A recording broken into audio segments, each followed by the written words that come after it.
అన్నమయ్య జిల్లా చిట్వేలు మండలంలో చిట్వేలు పెనుగలూరు రెండు మండలాల అంగన్వాడీ సెంటర్ల టీచర్లు మహిళలు ఈ నెల 12 నుంచి మొదలైన ఈ సమ్మె నిరంతరాయంగా కొనసాగిస్తూ 15 రోజులైనప్పటికీ ఈ సమ్మెను ఇంకా ఉధృతంగా ముందుకు తీసుకువెళ్తామని డిమాండ్స్ చేస్తూ ప్రభుత్వం నెరవేర్చేంత వరకు తాము సమ్మెను కొనసాగిస్తామని, తెలంగాణ రాష్ట్రంలో అంగన్వాడీ వర్కర్లకు ఇస్తున్న 18,000 రూపాయలు ఇస్తున్నారని, ఆంధ్రాలో కూడా అదే వేతనం అందజేయాలని అంగన్వాడీ వర్కర్లు 3RR న్యూస్ మీడియాకు తెలిపారు.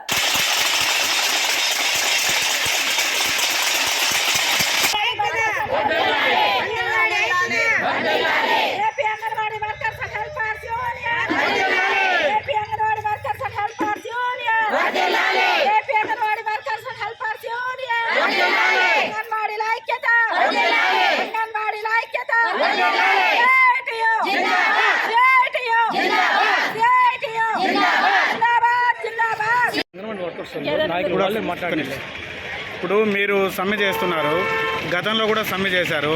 అప్పుడు మీ డిమాండ్స్ పరిష్కరించిందా గవర్నమెంట్? డిమాండ్స్ అంటే మేము ప్రధాన డిమాండ్ జీతం వేస్తున్నాం సార్. 4 సంవత్సరం నుంచి మాకు ఇక్కడ జీతం 1 రూపాయి కూడా పెరగలేదు. మా ప్రధానమైన డిమాండ్ అదే. అదైతే మా సార్లు కాలేదు కదా. గతంలో ఎప్పుడు చేశారు మీరు సమ్మె? మేము లాస్ట్ ఇయర్ జూలై 10, 11, 12 2 రోజులు చేస్తాం సార్. కలెక్టరేట్ ముట్టడి చేసాము. అన్ని కలెక్టరేట్ రాష్ట్ర వ్యాప్తంగా చేసాము. అప్పుడు కూడా మమ్మల్ని ఏం గుర్తించలేదు. రెండోసారి మళ్ళీ విజయవాడ వెళ్ళాము. విజయవాడకి వెళ్తామంటే విజయవాడకి అసలు సరిగ్గా వెళ్ళని వాళ్ళు ఎక్కడ వాళ్ళు అక్కడే హౌస్ అరెస్ట్ చేసేస్తారు. అక్కడక్కడ దగ్గర ఉన్న వాళ్ళు ఏదంటే 2 రోజులు ముందు పోయిన వాళ్ళు కొంతమంది లీడర్స్ పోయి చేసిన అప్పుడు కూడా ఏం మాకు ఒరిగింది ఏం లేదు.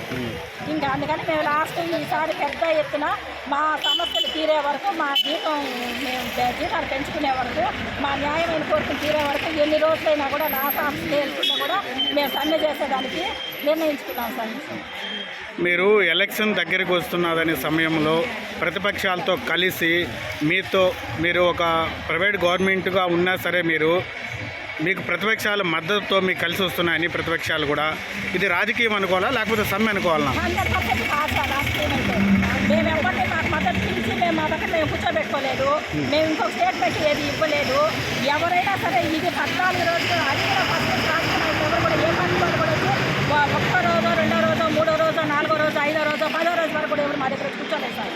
ఎందుకంటే ఇది రాజకీయం అనుకునేదానికి 15 రోజుల తర్వాత ఇప్పుడు 14వ రోజు, 15వ రోజు, 10 రోజులు దాటిన తర్వాత వస్తున్నారు. అది కూడా వాళ్ళు మహిళలు ఇంతమంది ఇబ్బంది పడుతున్నారనే ఉద్దేశంతో వచ్చారేమో కానీ రాజకీయంగా అయితే మేము ఎటువంటి సపోర్ట్ మేము అడగలేదు. ఎవరు రాజకీయంగా మా దగ్గర వచ్చి కూర్చోలేదు. మేము దానికి మేము సమ్మతించాం సార్. నా ఫేస్ అంటే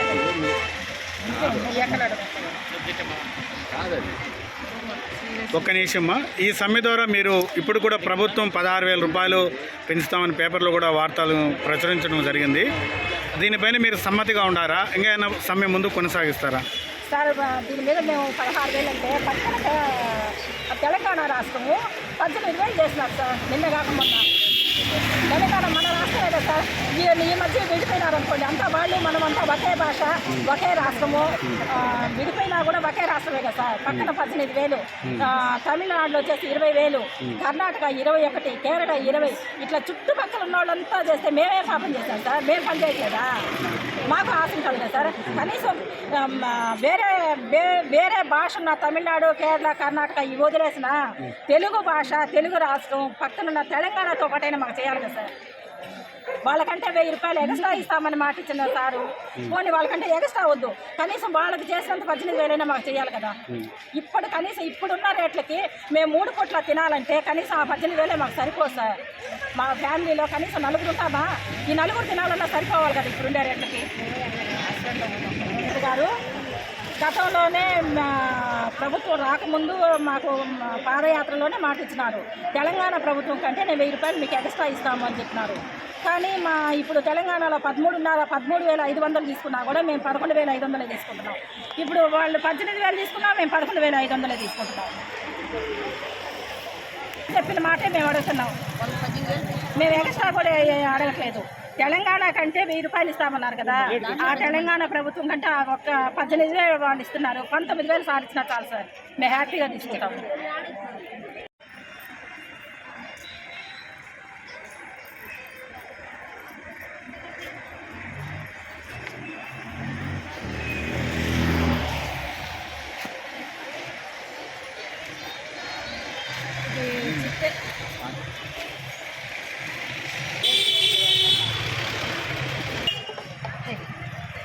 మీరు ఎన్ని రోజుల నుంచి ఇక్కడ సమ్మె చేస్తున్నారు? మీ యొక్క ప్రధానమైన డిమాండ్స్ ఏంది?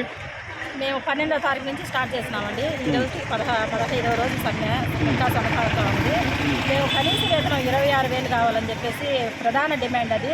రెండవది వచ్చేసి రిటైర్మెంట్ బెనిఫిట్స్ లేవు మాకు. రిటైర్మెంట్ బెనిఫిట్స్ గ్రాట్యుటీ సుప్రీంకోర్టు ఎప్పుడో అమలు చేయమని మాకు తీర్పు ఇచ్చున్నది. సుప్రీంకోర్టు తీర్పు ప్రకారం కూడా మాకు ఇంతవరకు గ్రాట్యుటీ కూడా ఏం లేదు. దాన్ని అమలు చేయాలనేదే ఫస్ట్ మా ప్రధాన డిమాండ్స్ అవే. మళ్ళీ చిన్న చిన్నవి ఉంటే అవి పరిష్కరించామని ఈ మధ్య పేపర్లలో వచ్చింది చెప్పినారు ప్రభుత్వం నుంచి. కానీ అవి చిన్న చిన్న సమస్యలే. అవి ఎట్లాగో 2017 నుంచి మా టీఏ బిల్స్ లేవు. ఈ ప్రభుత్వం వచ్చినాకనే మాకు కట్ అయ్యాయి. కానీ ఇప్పుడు మళ్ళీ మేము అవి ఇస్తాము అన్నారు. అదొక డిమాండ్ నెరవేర్చినామని. కానీ అది గతంలో కూడా ఉండింది, మధ్యలో కట్ చేస్తున్నారు, ఇప్పుడు వచ్చింది. మా ప్రధానమైన డిమాండ్ ఏంటంటే కనీస వేతనం మాకు 26,000 కావాలని మేము సుమారు 15 రోజుల నుంచి 12వ తారీఖు నుంచి లాస్ ఆఫ్ స్కేల్ మీద మేము సమ్మె చేస్తున్నాం. ఈరోజు 15వ రోజు. ఇంతవరకు కూడా మాకు స్పష్టమైన హామీ అంటూ మాకు ఏం రాలేదు. ఏమన్నా వచ్చిందో లేదో మాకు తెలియదు.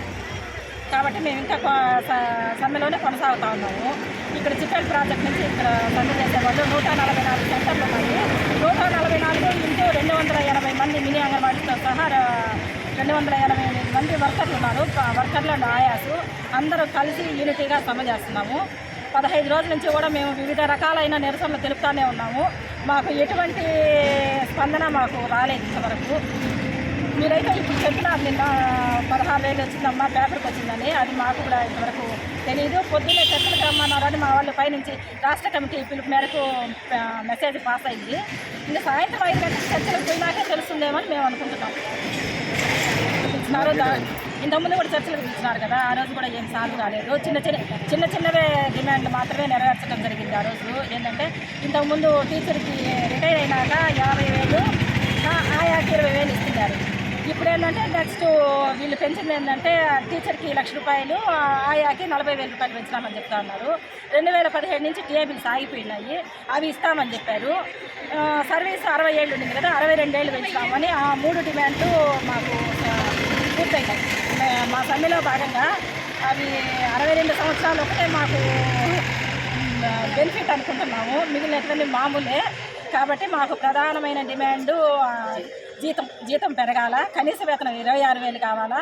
70 రూపాయలు కందిపప్పు అమ్మేటప్పుడు 10,500 జీతం తీసుకుంటున్నాము. ఈరోజు 250 కందిపప్పు అమ్మినా కూడా ఆ 11,500తో మేము ఎట్లా బతకాలా? మా ఫ్యామిలీస్ అందరూ ఉంటారు కదా.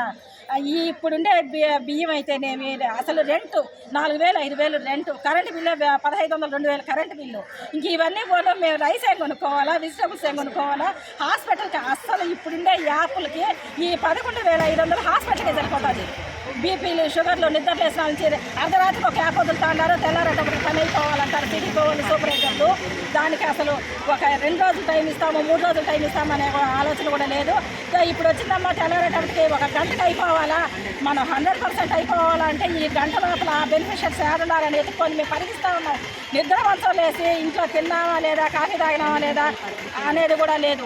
లేసి పరిగెత్తుకొని పోతే 10 గంటల పరిమితి ఎట్లా వస్తుంది సార్? నిద్ర లేసినప్పటి నుంచి ఈ యాప్ ఓపెన్ చేసుకుంటే అది సర్వర్ పని చేయక తిరుగుతానే ఉంటుంది. ఒక బెనిఫిట్ ఇంటికి పోతే ఒక గర్భవతి దగ్గర 2 గంటలు పడుతుంది, 3 గంటలు పడుతుంది, 2-3 రోజులు కూడా వాళ్ళ ఇంటి చుట్టూ తిరగాల్సి వస్తుంది. ఆ బెనిఫిషియర్ మన ఇంటికి రమ్మంటే 2-3 సార్లు రాదు కదా. 2-3 రోజులు మన సెంటర్ చుట్టూ తిరగదు. మనం ఇచ్చేటి లేకుంటే అయినా మేము ఇన్ని రోజులు ఇంటి చుట్టూ తిరిగామంటుంది. అందుకోసం అని చెప్పేసి ఒక్కసారి వాళ్ళ సెంటర్కి వస్తే 24 సార్లు వాళ్ళ ఇంటికి వెళ్ళాల్సి వస్తుంది. మేము ఎఫ్ఆర్ఐ యాప్ కోసం ఫోటో తీసుకోవాలంటే అది తిరగటానే ఉంటుంది. ఒక గర్భవతికి ఫీడింగ్ ఇవ్వాల్సి ఉంటే అది యాప్ పూర్తయితే కదా మేము వాళ్ళకి ఫీడింగ్ ఇవ్వాలా. దానికోసం వాళ్ళ ఇంటికి 2 రోజులు 3 రోజులు కూడా తిరగాల్సిన పరిస్థితి. ఒక గర్భవతిని నమోదు చేసుకుంటే ఈ నెల నమోదు చేసుకున్నాం, రేపు నెల కట్టేస్తాం. సరే అమ్మా, మీరు ఎన్నో తేదీ సమ్మె స్టార్ట్ చేసినారన్నారు? 12వ తారీఖు సమ్మె స్టార్ట్ చేసినారు. అప్పుడు మీ దగ్గర గవర్నమెంట్ నుంచి మీకు గుడ్లు కానీ, కొన్ని గర్భవతులు కానీ ఇవ్వాల్సిన ఆహార పదార్థాలు కానీ కొన్ని మీకు గవర్నమెంట్ అందించింది. ఇన్ని రోజులు సమ్మె చేస్తున్నారు, మరి అవి మీ ఇంట్లోనే ఉన్నాయి, గవర్నమెంట్ కానీ రిటర్న్ ఇచ్చారా? అసలు మేమేం చేసామంటే ముందుగానే 12వ తారీఖు నుంచి సమ్మెలోకి వస్తామని నాకు తెలుసు. అందుకని మా దగ్గర ఉన్న గుడ్లు కానీ, పాలు కానీ ఏమేమి మా సెంటర్లలో ఉన్నాయో మేము బెనిఫిషరీస్కి ఈ నెలలో ఏమి ఇవ్వాలో అవన్నీ ఇచ్చి పని చేసి మేము సమ్మెలో కూర్చున్నామండి. ఓన్లీ ఫ్రీ స్కూల్ ఒక్కటే మేము మిస్ చేసినాం. బెనిఫిషరీస్కి అయితే మా సమ్మె వల్ల ఎటువంటి అన్యాయం మేము జరగనివ్వలేదు.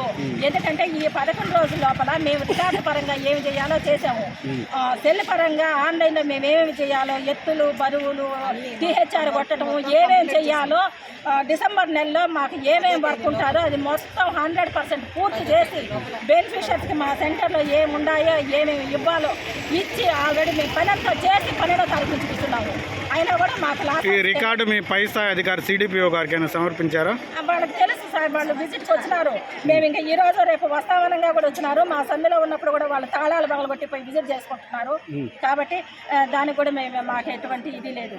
సచివాలయం ఫుడ్ కూడా మేము అన్ని పంచి కూర్చున్నామని మేము చెప్పినా కూడా వాళ్ళకు కూడా తెలుసు. టీహెచ్ఆర్ కొట్టాము ఆన్లైన్లో, ఆల్రెడీ ఫుడ్ అంతా పంపిణీ చేసాము. మా దగ్గరకు వచ్చింది 100%. బెనిఫిషియర్ దగ్గరికి కూడా పోయి ఎంక్వైరీ చేసుకోమని కూడా చెప్పాము. అయినా కూడా తాళాలు కూడా పగలగొట్టారు. సచివాలయ సిబ్బంది దగ్గర తాళాలు పగలగొట్టి లోపల కూర్చున్నారు. లోపల కూర్చొని చేసేది ఏమున్నది? ఎవరైనా టీహెచ్ఆర్ ఇవ్వాల్సి ఉంటే వాళ్ళు పిలిపించి ఇప్పించుంటే ఓకే. అటువంటి మేము చేసి కూర్చున్నామని పదే మేము అధికారులకు చెప్పాము. మేము సమ్మెలోకి వెళ్తామని ముందుగానే మేము నోటీస్ ఇచ్చాము. 8వ తారీఖు సమ్మె అనుకున్నాం కాబట్టి 6-7 తారీఖులోనే మేము ఇచ్చాము. ఇచ్చి కూడా 12వ తారీఖు వరకు కూడా సమ్మె కొనసాగలేదు కాబట్టి 12వ తారీఖు నుంచి స్టార్ట్ చేసాము. ఈ 11వ తేదీ లోపల 10వ తారీఖు కల్లా మా